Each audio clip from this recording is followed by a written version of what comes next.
My name is Bill McKeever, and I'm the founder and director of Mormonism Research Ministry. We've been around since 1979, mainly trying to help Christians better understand the Mormon faith and hopefully help them in ways that they can more effectively dialogue with their Mormon friends. Unfortunately, a lot of Mormons, I don't think, really understand all the things that went on that led to Joseph Smith's death. All they see is a lot of what they perceive as just unjust persecution, the fact that he was jailed several times. But I find in my experience that a lot of Mormons really don't understand what were all the reasons for all these things. Why was he in jail for this? All they ever understood is that, well, he must have, just because of his righteousness and unrighteous people trying to silence him, that this is why he was incarcerated, when there's really more to the story than that. One of the things that I find very interesting about Mormonism is its tie with American history. And of course, studying this subject, I've been able to go and visit a lot of the very special sites, even sacred sites of Mormonism, sites that the Mormons consider to be very special to them. Of all the places that I've been, the one that I find to be the most intriguing would have to be the Carthage Jail. In order to give you a better understanding of what this is all about, I probably should give you a little bit of history there. Joseph Smith was the mayor of Nauvoo, which was about 20 miles away on the banks of the Mississippi in Illinois. About 20 miles away from Nauvoo, and he was the mayor of the town, and of course he was a very controversial figure, and he was doing some things that had really upset a lot of very close followers, so much so that a lot of these followers started to fall away from him and were really upset with his lifestyle. 7 men got together to produce a newspaper called the Nauvoo Expositor. It's supposed to be a weekly newspaper. It ended up only coming out with 1 edition, and the reason was because Joseph Smith was just furious over this edition that was really attacking his abuse of power as mayor, and also was exposing the fact that Joseph Smith was practicing polygamy secretly. Smith had been lying about polygamy and actually had condemned polygamy outright, but he was practicing it secretly, and these men knew this, and they were going to expose it. How many wives did he have at this point? How many wives Joseph Smith actually had is a matter of controversy, but some say that he had probably as many as 20, maybe 30 wives. And a lot of these wives, at least 10, Richard L. Bushman, a Mormon historian, admits that Joseph Smith had at least 10 wives that were simultaneously married to living men at the time. Todd Compton, in his book, In Sacred Loneliness, mentions that he thinks that there were 11 women that he was married to that were also married to living men at the time. Why this is important is because it seems to nullify the one argument that many Mormons raise when it comes to the subject of polygamy, and that the reason God instituted it in the first place was because he needed to raise up seed. Well, that doesn't even seem necessary if Joseph Smith is marrying married women, and we have no evidence whatsoever to show us that any of these husbands were either impotent or sterile. So that argument really doesn't hold. Joseph Smith is probably the best argument against that. It's found in Jacob, chapter 2, verse 30 in the Book of Mormon. And plus, we really don't have any proof that Joseph Smith had children from any of these relationships. There's speculation, but there's really no concrete evidence. How young were some of these women? Some of these women were actually in their teens. Joseph Smith at this time, you have to understand, was in his 30s. Well, Joseph Smith, because of this behavior, as I mentioned, it caused quite a few of enemies, and so they tried to expose this through this newspaper. Joseph Smith was outraged by the things that they were saying, and he ordered the printing press destroyed, which it was. And in order to protect himself and his church from the outcry from the locals, he calls the Nauvoo Legion, which was a standing army. Some estimate that there could have been as many as 5,000 men in this army. But he calls his Nauvoo Legion into effect and declares martial law.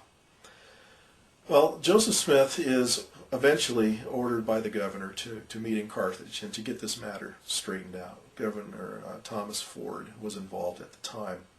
But Joseph Smith, knowing that he had had so many enemies that really hated him, and there was threats against his life, that instead of going to Carthage, Joseph is going to flee the area. He crosses the Mississippi with his brother Hiram, and he is over near a town called Montrose, Iowa, which is directly across the river from Nauvoo. members in the church talk Emma, his wife, into writing a letter to encourage Joseph Smith to return. And in the letter, it purportedly has a comment in there that refers to Joseph Smith as being a coward for leaving his church behind. Joseph Smith makes this romantic comment that, that if his life isn't worth anything to his friends, that it's not worth anything to him, and so he's going to go back to Illinois and he's going to face these charges, knowing full well that, at least in the way history is written now, that he's probably not going to live. Before he leaves Nauvoo, he makes the comment that he is going as a lamb led to the slaughter, this messianic connection that I have often heard going to Carthage Jail and going through various tours. You hear this messianic connection made many times regarding Joseph Smith. In fact, you hear comments such as the Carthage Jail is like the Mormon Calvary, where Jesus shed his blood for the Christian church on Mount Calvary. Joseph Smith shed his blood for the Mormon church in Carthage. Joseph Smith ends up going to Carthage, Illinois, and he is going to stay at a hotel. He's eventually confronted by a constable by the name of Bettisworth. And he learns through this constable that now the charge, instead of being riot, as it was originally, is now treason, apparently connected with him declaring martial law. So now the charges have become very serious. So Smith is incarcerated at the Carthage Jail, and it was at the Carthage Jail that he is waiting for this to all be settled. And during that time, he's allowed to visit with friends, and he is in the jail cell. At the end, he's in the jail cell with his brother Hiram, another gentleman by the name of John Taylor, who would later become the third president of the Mormon Church, and also a man by the name of Willard Richards. While they are waiting in the jail, he is visited by a man by the name of Cyrus Wheelock. Now, there's an interesting story about all this. Joseph Smith received this smuggled pistol from Cyrus Wheelock. If you were to ever take the tour at Carthage Jail, they never mention the smuggled pistol. I've been there several times. Never do the tour guides volunteer the information regarding the smuggled pistols that Joseph Smith and his brother had. But it all goes back to this man by the name of Cyrus Wheelock. Well, one of the times when I was going through the tour guide again left that part of the story out. So when he opened up for questions and answers, I raised my hand and I asked about the smuggled pistol. And I actually quoted from the documentary History of the Church, Volume 7, where it talks about this, page 101 to 103. And when I mentioned that book to the tour guide, he said, well, you have to be careful about the books that you read, because there's a lot of erroneous material out there. And I went, but wait a minute, the documentary History of the Church, that's your book. That's put out by the Mormon Church. This is where I'm getting that story. And he goes, oh, the documentary History of the Church. He said, yeah, that's a good book. That's a good book. And he said, well, I'll tell you about the smuggled pistol. And he starts to tell me this elaborate story of how Cyrus Wheelock actually went up to the guard who was guarding the entrance to the jail and opened up his coat and said, I have a gun here and I've come here to kill Joseph Smith. And the guard lets him in. Now, I've never heard this story before. I don't know where this guy's getting this story. And this is the first time I'm hearing it. This is just intriguing to me, and I'm thinking about this. If we were to transport ourselves back into that time period and imagine here we are in 1844, it's June 1844, and a man comes up to a guard and says, I have a gun and I'm going to go inside and I'm going to kill the prisoner that you're supposed to be guarding, and you let him in. Okay, that sounds pretty strange to begin with, but then the guy went on to tell us, the tour guide went on to say that, eventually the guard was relieved and a new guard came on duty. Now think about this. You just let a guy go into a jail with a gun to assassinate your prisoner, and he hasn't come out yet. Okay? And you haven't heard a gun go off. So you leave your post and allow someone new to come and take your place, and you don't look into this? I mean, the story is just so far-fetched. But this man firmly believed that this is what happened. Basically, Cyrus Wheelock leaves the gun with Smith, and there's another derringer that's involved that is given to Hiram, Joseph Smith's brother. And as they were there in the jail, they were waiting, for this thing to all be settled. And there's another section in Joseph Smith's story where he talks about how they were, had a very heavy spirit. I mean, it was probably a very depressing time for them because they know the situation does not look very good for them. And so they order some wine to be brought to the jail. And Smith admits that this wine was not for sacrament purposes, but that it was to relieve their spirits, and so it was actually meant to, I guess, to be somewhat intoxicating, to make them feel better, which is kind of odd because Mormons aren't supposed to drink alcoholic beverages, but yet it seems perfectly okay for Joseph Smith to do that. Eventually, the jail is approached by a mob. How many are in the mob, we really don't know. Again, the numbers fluctuate. Some say as many as 200 people, were involved in this mob. And a group of men go up the stairs towards the upstairs room where Joseph Smith was being held, and they're rushing the door. Now, you have to understand the jail cell that Joseph Smith was in did not have bars on it. It had merely a door, and the door didn't even latch. It was warped, and the lock didn't really even work. So I remember the first time that I went to the Carthage Jail was back in the 1980s, and we had a tour guide by the name of Elder Salt from Salt Lake City. I mean, it's hard to forget that name. And I remember Elder Salt telling us the story of how the only defense that Joseph Smith and the others that were in the jail cell with him had was by holding themselves against the door and fighting off their attackers with their walking sticks. And he repeats this, 3 times. The only defense they had was by holding themselves against the door and fighting off their attackers with their walking sticks. And after telling this very emotional story, and we were the only non-Mormons there, and the rest of the people in there were all a group from BYU. That was a busload of BYU students that had just been dropped off.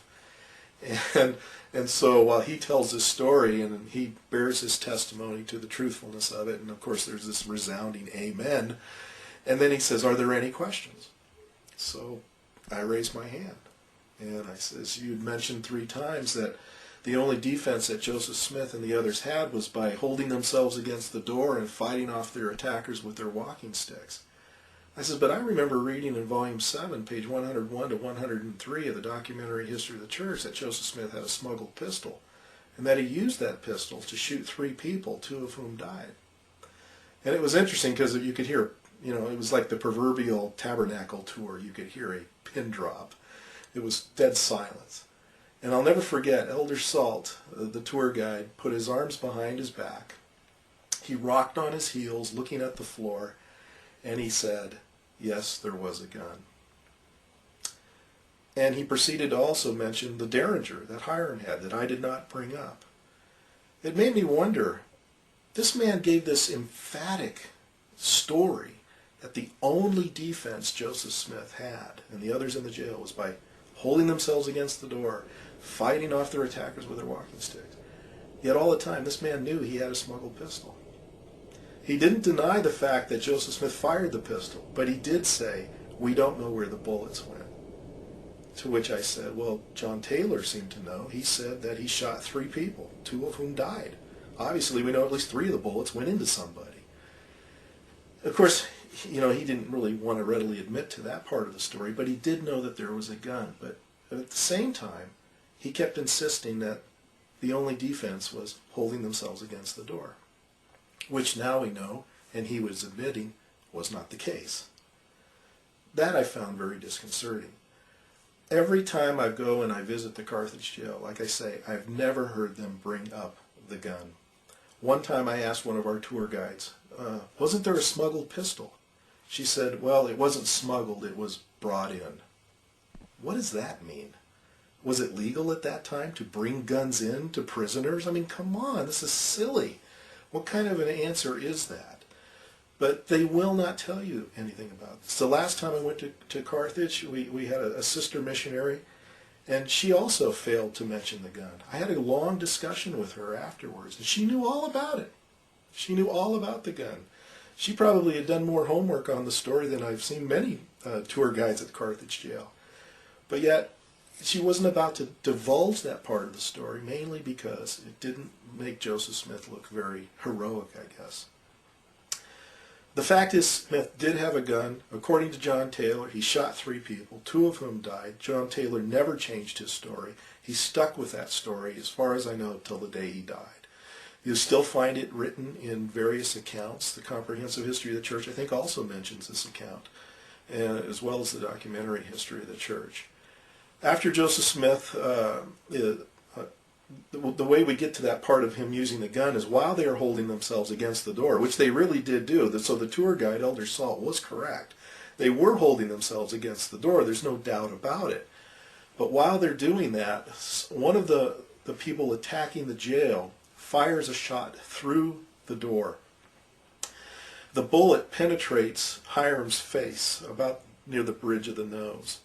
And Joseph Smith, or Hiram Smith, falls back, and according to the account, he makes some statement like, "I am a dead man." Now, first of all, he's just got a musket ball into his brain. I mean, is he really going to be thinking of words like, "I am a dead man"? Is this really what happened, or is this, again, just Mormon folklore? The way the story goes, Joseph Smith goes to the aid of his fallen brother and says something to the effect, "Oh, my dear brother Hiram." Did Joseph Smith really say that? It sounds a little cheesy to me. I mean, it's not something that I would probably think if it was my brother. But nonetheless, he sees his brother who's dying here, who's probably dead at the time. And so at that time, according to John Taylor's account, Joseph Smith grabs the pistol that's in his pants pocket, and he sticks his arm through the door and fires off these 3 rounds. And so this is where he shoots them. Joseph Smith afterwards realizes that this is pretty much a lost cause, so he's going to try to escape going out the window. Now you have to understand, this jail is pretty thick. You know, I forget exactly how thick the walls are, but you have to basically go up on a ledge to get to the window. And when he goes to the window, there's a mob. Part of the mob is waiting outside for him, and they're firing through the glass, and Smith is hit by the bullets. I think he was hit 4 times. Once in the chest, a couple times in the back, and I can't remember where the other bullet went. But nonetheless, he's fired upon by the mob outside, and he falls out the window, and he dies.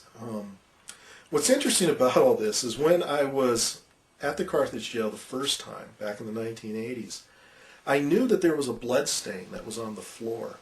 And I knew also that there used to be a glass frame that covered the blood stain. I knew this for a fact because I'd actually seen pictures of it, and we have a picture of it on our website. I learned this through some friends of ours, of my wife and I, who had gone to the Carthage Jail back in the 60s when this frame was still in place. And they were told at the time that it was covering the blood of Joseph Smith. Okay. Now, anybody who knows the history of this story would know that that could not have been the blood of Joseph Smith. The blood happened to be around 6 or 7 feet away from the door, about the length of a man. So when you think about it, that was probably the blood of Hiram that was in the wood and wouldn't come out. The blood soaked into I think the floor was made of an oak, and so it stained the floor. When I went and asked about the blood stain, of course there was no frame on the ground to even know where it was, but Elder Salt knew about it, and he pointed it out to me. It happened to be in between 2 benches, so you would have walked right on top of it without even knowing it was there. And he pointed it out to me and told me that that was the sacred blood of Hiram.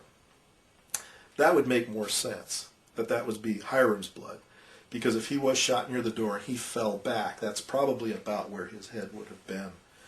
Joseph Smith, it could not have been his blood because he was shot over by the window. There's no way that much blood would get over, so many feet away. It was impossible. It wouldn't have happened. But that was the story that I was given. Now you don't even know about the blood stain. They don't even talk about the blood stain. But I had an interesting talk with a sister missionary this last time, and she knew about the blood stain. She told me, and I haven't verified the story, but she told me that it was Spencer Kimball, President Spencer Kimball, who tried to make a concerted effort to get rid of the blood stain. But it's still there. You can still faintly see the outline of the blood stain in the ground, in the floor, but they just don't talk about it. But it's interesting that there's a lot of things about this story that failed to get into the tour. And I think one of the reasons is because it would show Joseph Smith as being a man just like the rest of us, reacting in a very normal way, a defensive way, hardly acting in the way that we would probably think of first century martyrs who willingly went to their deaths, not volunteering. You didn't volunteer to be a martyr in the early church, but when you were going to be martyred, you went realizing that you were going to die for the cause of Christ. And we don't see that with Joseph Smith. We see him instead going out in a gun battle We see him trying very hard to escape his assassins. And I guess technically, the Mormons might try to say, well, yes, he still basically died for his cause because he wouldn't have been there had it not been for all the things that he stood for. Okay, perhaps.